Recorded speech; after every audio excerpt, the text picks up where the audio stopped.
बिस्मिल्लाहिर्रहमानिर्रहीम। अस्सलाम वालेकुम 10th क्लास। आज हम चैप्टर 14 के न्यूमेरिकल सॉल्व करते हैं। 14.1 की स्टेटमेंट क्या है? अ करंट ऑफ 3 एम्पियर, यानी कितना करंट है? 3 ampere is flowing through a wire for 1 minute, यानी एक वायर है, उसमें 1 मिनट करंट फ्लो हो रहा है 3 एम्पियर। उसमें पूछा क्या गया कि what is the charge flowing through the wire, तो उस वायर में चार्ज कितना है। सिंपल सा क्वेश्चन है। अब हमें डेटा क्या गिवन है? करंट दी हुई है 3 मिली एम्पियर, मिली होता है 10⁻³ टाइम कितना गिवन है? 1 मिनट, और 1 मिनट में 60 सेकेंड। हमने फाइंड क्या करना है कि उस वायर में कितना चार्ज है जिसमें 3 एम्पियर करंट फ्लो हो रहा है 1 मिनट के लिए। तो क्यों हमने फाइंड करना है। अब फार्मूला हमने टॉपिक पढ़ा हुआ है कि करंट किसके बराबर है? I = Q/T। तो हमने तो फाइंड करना है Q, तो T क्या होगा? क्रॉस मल्टीप्लाई में दोनों I और T Q के इक्वल आ जाएंगे। तो solving for Q we get Q = IT। Simple, आप हमें दी हुई है करंट की वैल्यू भी दी हुई है और T की वैल्यू भी दी हुई है, हमने क्या दोनों की वैल्यू लगा के मल्टीप्लाई करना है, तो हमें क्या क्या फाइंड हो जाएगा? चार्ज। अब देखिए कि calculation by putting values. Q ये क्या था? करंट की वैल्यू, और ये क्या है? टाइम। जब हम मल्टीप्लाई करेंगे तो हमारे पास आया 180 10⁻³ कूलम। आप इसको मिली में लिख सकते हैं क्योंकि 10⁻³ क्या होता है? मिली। अगर आप एज इट इज़ लिखे तब भी ठीक है, अगर आप मिली में लिखे तब भी ठीक है। हमारा रिजल्ट क्या आया? The charge flowing through the wire is 180 10⁻²। आप इसकी लंबी स्टेटमेंट को देख के बिल्कुल ना घबराएं, क्वेश्चन बिल्कुल सिंपल है। अब क्वेश्चन में क्या है कि at 1 lakh ohm how much current flows through your body if you touch the terminal of a 12 volt battery. यानी अगर आपके पास एक बैटरी है जिसकी वोल्ट 12 है, आप उसको टच कर रहे हैं और आपके अंदर रेजिस्टेंस कितना है? 1 लाख ओम। ठीक, तो उस वक्त आपकी बॉडी में कितना करंट फ्लो होगा। अब दूसरा क्या पूछा है कि if your skin is wet, अगर आपकी स्किन गीली है, so that your resistance is only 1000 ohm, how much current would you receive from the same battery. यानी सिंपल क्वेश्चन है कि एक बैटरी है वो 12 वोल्ट है, अगर कहते हैं कि बॉडी के अंदर रेजिस्टेंस इतना है तो कितना करंट फ्लो होगा, अगर बॉडी के अंदर रेजिस्टेंस इतना है तो कितना करंट फ्लो होगा। ठीक है, बैटरी तो एक ही है। सिंपल क्वेश्चन क्या है ये देखिए। सिंपल हमारा क्वेश्चन है कि हमने फाइंड करना है I1 I2। I1 कब फाइंड करना है? जब बॉडी का रेजिस्टेंस 1 लाख है। I2 कब फाइंड करना है? जब बॉडी का रेजिस्टेंस ओनली 1000 है। ठीक है, उसके बाद यहाँ पे देखें कि हमारे पास फार्मूला क्या है। जब हम फाइंड करते हैं तो ये हमारे पास फार्मूला सिंपल है, V = IR। ठीक, अब यहाँ से आई को हम सेपरेट करेंगे तो आर किधर जाएगा? वी के नीचे। तो हमने सिंपल क्या करना है, एक दफ़ा I1 फाइंड करना है तो रेजिस्टेंस 1 की वैल्यू लगा देनी है, I2 फाइंड करना है तो रेजिस्टेंस 2 की वैल्यू लगा देनी है। Simple question. अब स्टेटमेंट फिर मैं यहाँ से आपको समझाती हूँ कि कहते हैं कि अगर आपकी बॉडी का रेजिस्टेंस इतना है, ठीक है, और वो 12 वोल्टेज कितनी है? 12, यानी अगर वो रेजिस्टेंस इतना है और बैटरी कैसी है? 12 वोल्ट की, तो आप उसको टच कर रहे हैं तो आपके अंदर कितना करंट फ्लो होगा। अगर आपकी बॉडी क्या वेट होगी, गीली हो गई, तो रेजिस्टेंस इतना हो गया, तो अगर तब आप इसको टच करेंगे तो आपके अंदर कितना करंट फ्लो होगा। तो सिंपल है ना क्वेश्चन। I1 फाइंड करेंगे तो नीचे हम रेजिस्टेंस R1 लगाएंगे, I2 फाइंड करेंगे तो रेजिस्टेंस R2 लगाएंगे। लेकिन यहाँ सिंपल आपने ऐसे नहीं करना, थोड़ी सी आपने हेडिंग भी देनी है। कैसे? सबसे पहले हमने क्या लिखा? सॉल्यूशन। उसके बाद हमारा क्या है? गिवन डाटा क्या है? रेजिस्टेंस दिया हुआ R1 1 लाख ओम, रेजिस्टेंस R2 दिया हुआ है 1000 ओम, वोल्टेज दी हुई है 12 वोल्ट। फाइंड क्या करना है कि करंट थ्रू R1 जब रेजिस्टेंस R1 का मतलब 1 लाख होगा तो I1 कितनी होगी। इस तरह current through R2 I2 find करनी है। अब यहाँ है फार्मूला हमारा है V is equal to I R. Solving for I, हमने तो आई फाइंड करना है तो आर क्या होगा, इधर जाके डिवाइड हो जाएगा। तो हमारा सिंपल क्वेश्चन क्या है, एक दफ़ा हम R1 लगाएंगे, एक दफ़ा हम R2 लगाएंगे, हो गया सवाल। अब है सॉल्विंग फॉर R1, तो I1 क्या है V1 ओवर R1। यहाँ R1 हमारा क्या था 1 लाख ओम, तो हम नीचे क्या लगाएंगे, यानी I1 is equal to 12 over 1 lakh volt divided by 1 lakh Om.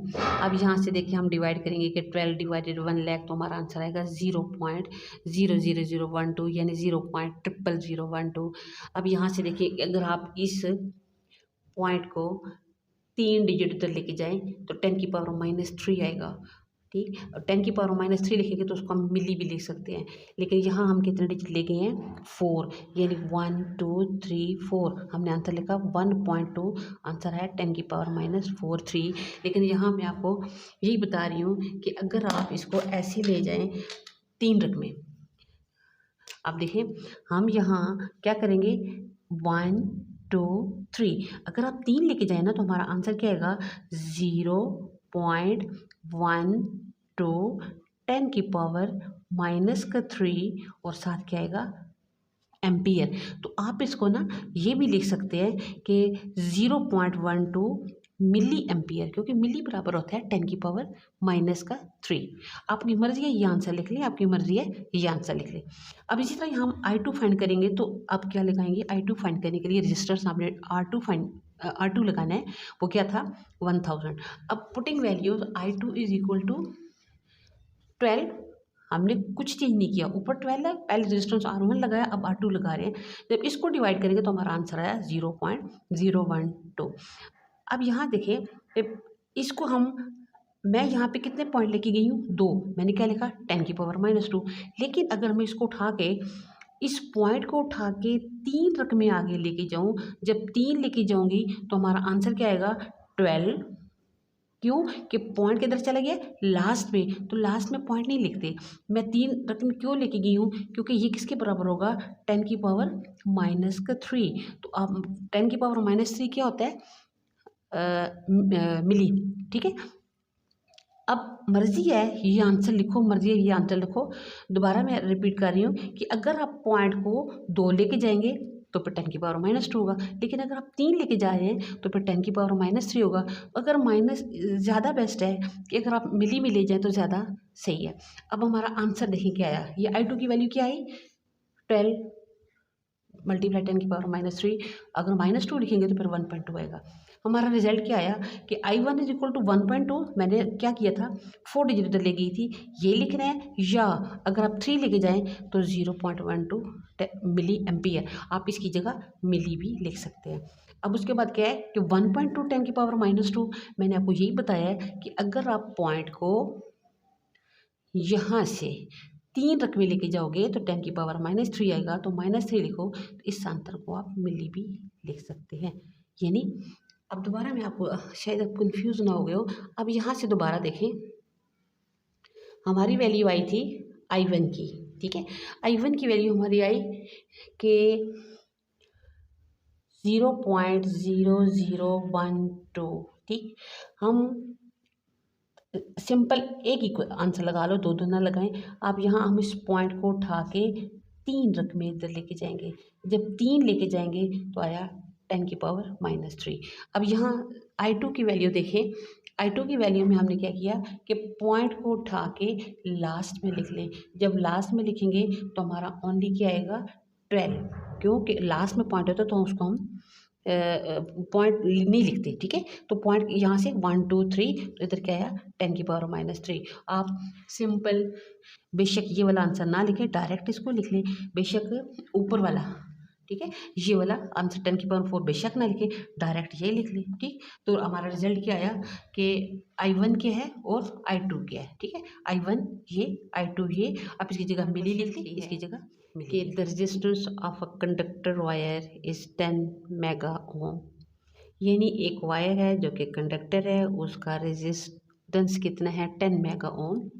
If a potential difference of 100 volt is applied across its ends, यानी उसको कितना पोटेंशियल डिफरेंस, कितनी वोल्ट अप्लाई कर रहे हैं 100 वोल्ट। तो कहते हैं then find the value of current passing through it, तो उसमें से कितनी करंट फ्लो हो रही है, कितनी करंट पास हो रही है।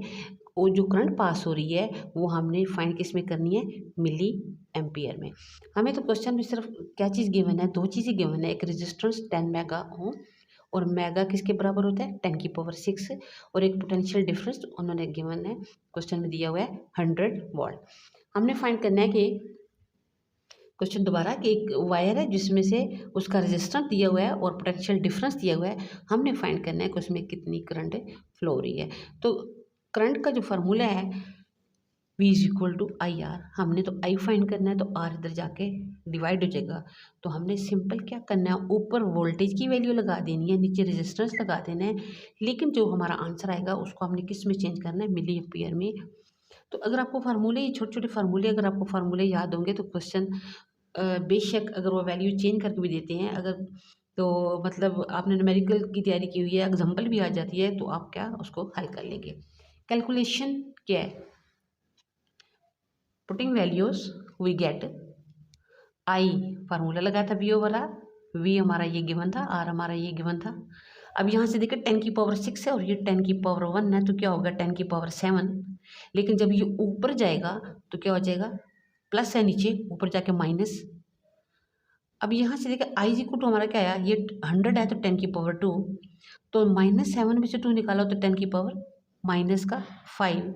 हमारा करंट कितना आया, यानी 10 की पावर -5 एम्पियर। लेकिन उन्होंने कहा कि मिली एम्पियर में करें, तो जब मिली एम्पियर में करना है तो हमने ये देखें इसको कैसे करना है।